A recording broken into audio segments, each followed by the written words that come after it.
In this episode of the drama serial Humrahi, the story takes an extremely thrilling and painful turn, where the veil begins to lift from the hidden terrifying secrets of the past. This tale, revolving around the main characters Sahan, Alif, and Ilham, brings a new wave of emotions, suspicion, and revenge to the forefront.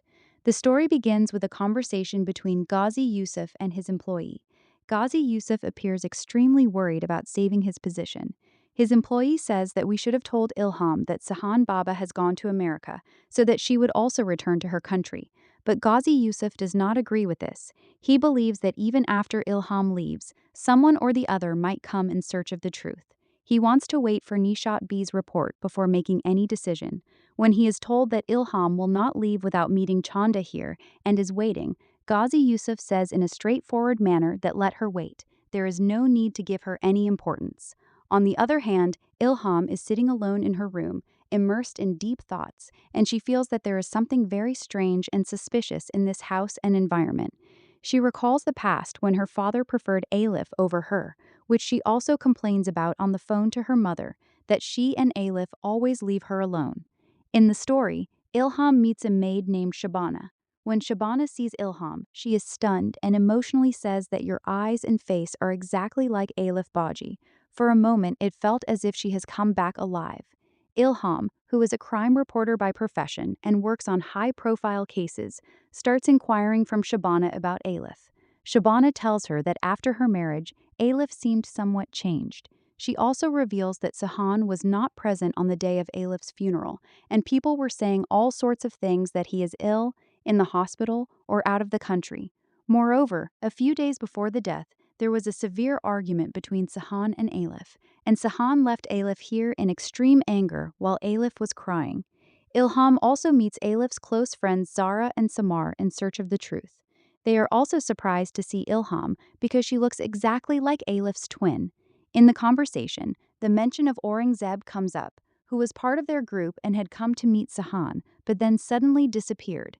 Zara and Samar stop while telling something and make the excuse of surgery and quickly leave from there, which deepens Ilham's suspicion that everyone is hiding something from her. When Ghazi Yusuf learns through Nishat B that Ilham is not an ordinary girl, but a fearless crime reporter who has covered big cases in the past, the ground slips from under his feet. Upon learning about Ilham's family background and her father Hussein Khanzada, he gives strict instructions to his employee to keep 24-hour strict surveillance on Ilham's every move, her meetings, and her comings and goings, and that no negligence should be tolerated. Ilham also meets Shabana's husband, Liaquat, who works in the bungalow opposite. Liaquat also confirms Aurangzeb's sudden disappearance, but appears frightened. He folds his hands to Ilham and says, "We are small people. Please forgive us. If we tell anything, those people will kill Liaquat too." When Ilham asks who those people are, they leave out of fear. The biggest and most shocking revelation of the story happens when Ilham meets Samar again and tries to find out the real reason for Alif's death. Samar, while crying, tells Ilham that Alif's death was not due to a heart attack, but she had committed suicide. Hearing this, Ilham is shocked. Samar further tells that Sahan had a heart condition and his survival was impossible. He needed a donor whose blood group was AB negative, which incidentally was also Alif's. Alif did not want to lose Sahan, so according to Ghazi Yusuf, Alif committed suicide so that her heart could be transplanted to Sahan. Today, Alif's heart is beating in Sahan's chest. Samar also tells that Sahan himself had doubts that Alif could not have committed suicide, and he wanted to get her post-mortem done, but Ghazi Yusuf is an extremely rich and powerful person, and using his wealth, he did not allow the post-mortem to happen. After hearing this horrific truth, Ilham's grief turns into intense anger and revenge. She says in agony that her innocent sister was murdered after reciting the Kalma, and she will not spare Ghazi Yusuf and Sahan Ghazi at any cost. Samar tries to stop her, saying that those people are very powerful, but Ilham says in a determined manner that when the time comes, she will show everyone what she can do for her sister's justice. The upcoming episode of Humrahi appears full of suspense, thrill, and dangerous twists, where Ilham starts a war to bring the truth of her sister Alif's death before the world, a war that will shake the power of the Ghazi family. The story is now turning into a battle of court and law, where Ilham's dangerous actions are about to corner Ghazi Yusuf. In the upcoming events, Ilham takes the help of the law to obtain proof of her sister's murder. She files a formal application in the court for the exhumation of Alif's grave and a fresh post-mortem so that it can be proven that Alif did not commit suicide but was brutally killed.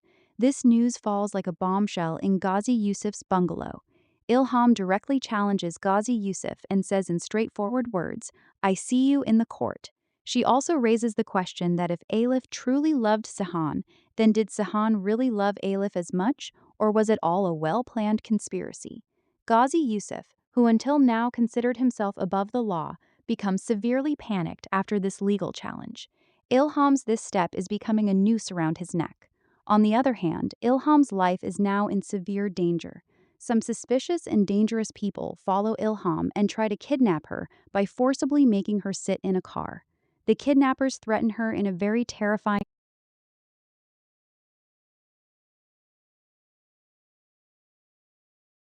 manner and say, "Don't make any sound at all, sit down." This suspense has now reached its peak. Whether Ilham will be able to escape their clutches or her fate will also be attempted to be made like Alif's. During this chaos, Sahan's condition and his changing emotions also come to the fore. A discussion about Ilham breaks out in the house, where someone says, "Agreed, she is not Alif, but she does look like her." Now the Ghazi family is in this dilemma about how to deal with Ilham. Should they treat her leniently, considering her Alif's sister, or suppress her with power?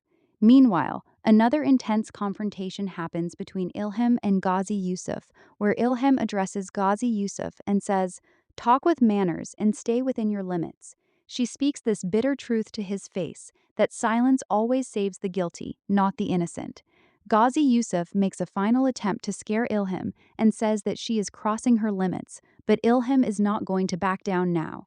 She looks into Ghazi Yusuf's eyes and says, "Here you made a mistake. While hiding the truth, you have exposed yourself." The upcoming episode leaves the viewers in deep curiosity. Will Ilham get Alif's grave exhumed through the court and expose the Ghazi family's dirty secrets? When Sahan finds out that the heart beating in his chest has his beloved sister's blood behind it, will he support his father or Ilham? And most importantly, will Ilham be able to win this war while staying safe from the goons of a powerful man like Ghazi Yusuf? All this is hidden in the deep darkness of the coming times.